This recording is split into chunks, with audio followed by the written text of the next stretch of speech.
What? This pathetic meal on a precious day off? How poor can you be? My eldest son's wife, who had come home to visit, complained about the meal I had prepared, her tone like that of a rebellious child. I thought she was relying on me like a real parent. To be repaid with such cruel treatment. I've reached my limit. My name is Estella, 62 years old. My only son, Eli, has moved out, and I live peacefully with my husband, Zachary. Lately, I've been attending the local community center, learning sewing as a hobby. I look forward to going there for lunch and coffee with friends I've met, and today is no different. I'm going fishing with my buddies. If the time works out, I'll pick you up, so give me a call. My husband calls out to me as I'm getting ready to leave. I can get back on my own, so just enjoy your fishing. It'll be a problem if something happens. I'll pick you up, so make sure to call. My husband can be a bit overprotective, but he's truly kind to me. Even if I can go and come back on my own, he always takes the initiative to drive me. No matter what happens in the future, my husband will protect me with his unwavering love. I was enjoying peaceful days, immersed in my hobbies with a sense of security. Then one day, I received an email from my son. I'm getting married to my girlfriend. I want to introduce her this Saturday. Are you free? Eli is 30 years old and works in sales at a major telecommunications company. He hasn't been home except for New Year's celebrations lately, saying he's busy with work and we haven't been in touch at all. I was surprised by his sudden marriage announcement and hurriedly consulted my husband. Wow, he's finally getting married. I've been worried that he's 30 and still doesn't have a girlfriend. I'd love to meet her. My husband was genuinely happy about our son's marriage, but I was a bit worried. Eli, like his father, is friendly and gentle, but his small flaw is being too tolerant of everything. Even in elementary school, he didn't care if a friend didn't return the last pencil he lent. Because of that, pencils and erasers kept disappearing, and he was always without. I hope he can firmly tell her what he wants. He's too generous. With such concerns, we welcomed the day of the family meeting. The girl my son brought was very tall, beautiful, and elegant like a model. This is Maybelle. Introduced by my son, she bowed her head slightly. Her demeanor was like an actress's, and I was captivated. I'm Estella, Eli's mother. Please come in. I called out, but she didn't respond. Maybelle, you're so tall and beautiful. Where did you meet? At a mixing party set up by a colleague. I saw her working as a waitress at a restaurant, and I visited her a few times at work. Her hardworking and beautiful appearance was really cute. You're really smitten with Maybelle. It reminds me of when I was young and crazy about your mother. The family meeting ended up being lively among the three of us. Whether she was nervous or considerate, she didn't join our conversation at all. I tried to engage her actively. "What did you like about my son, Maybelle?" When I asked, she simply replied, "Nothing in particular." "Would you like coffee or tea?" I asked.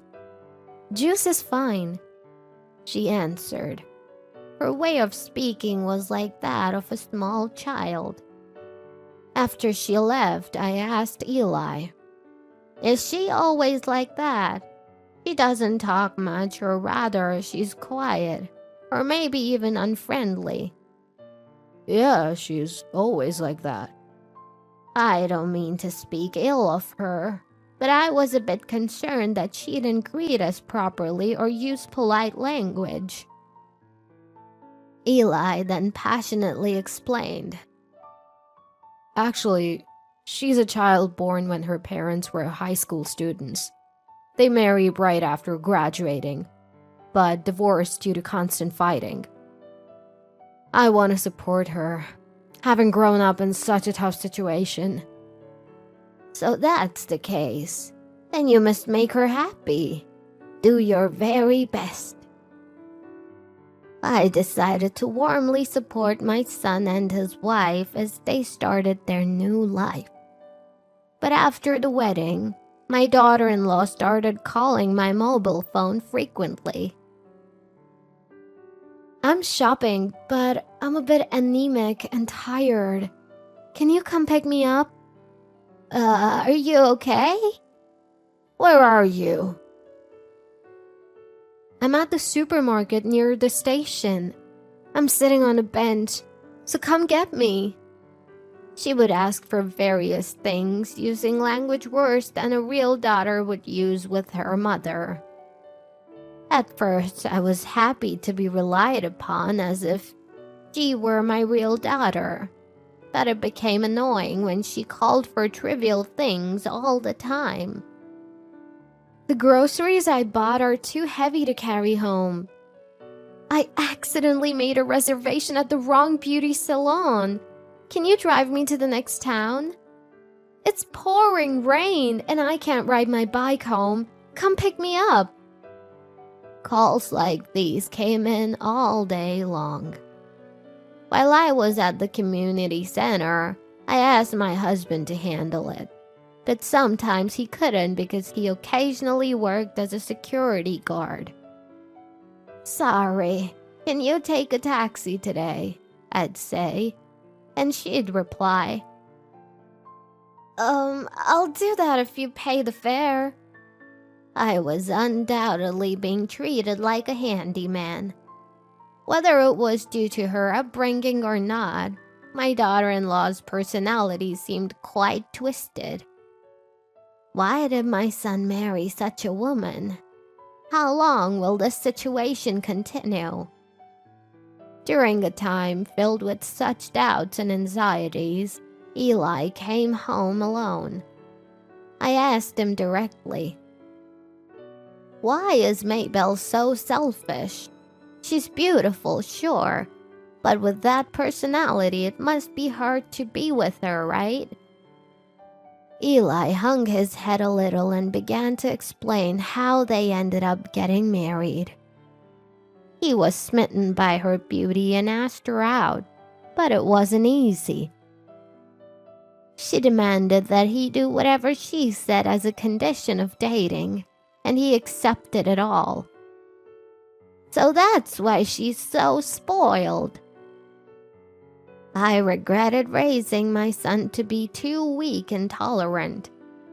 After a while of no contact, my son said, "We'll come home together on the next holiday." and I prepared dinner to welcome them. But my daughter-in-law looked at the food I made and snapped. "What? Fried chicken and omelets? This isn't a kid's field trip, you know. Serve something like steak. How poor can you be to serve such a pathetic meal?" She berated me with the crude language of a delinquent. "I'm sorry. I should have told Mom about your favorite foods." My son bowed his head, looking defeated. being manipulated by his wife and losing control. He is too good-natured. His wife, taking Eli's submissive attitude for granted, said, "Oh, I don't like raw fish. If it's Japanese food, I prefer meat sushi with roast beef or prosciutto. I'll tell you the place I always go to, so hurry up and order delivery." Just as I was about to raise my voice, my husband stood up, his deep voice trembling with anger. "This is the last time we'll see your faces. Think of this as your last supper and eat whatever meat sushi you want." I had never seen my usually gentle husband explode with anger like this. My son and his wife were stunned, their eyes wide open. "What do you mean by the last?" "It means exactly what it says. Your mother planned this menu long ago, making your favorites like fried chicken, omelets, roast beef, and even cake.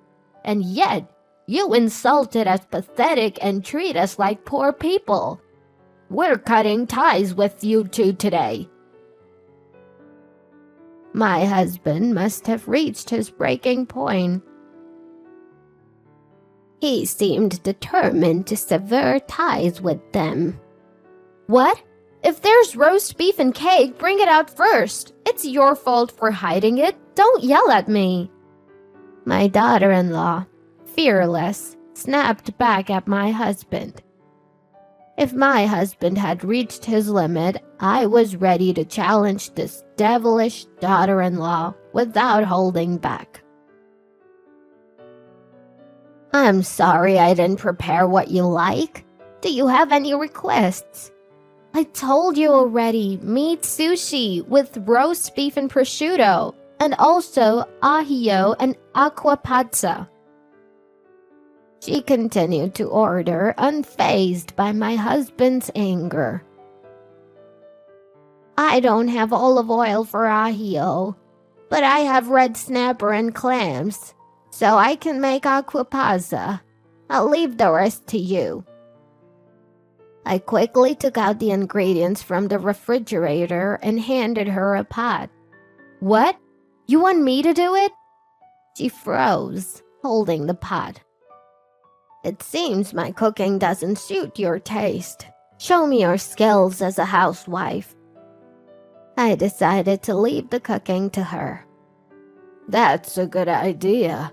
Since you called her cooking pathetic and called us poor, your cooking must be delicious." My husband backed me up. "No, I mean, I'm a guest, right?"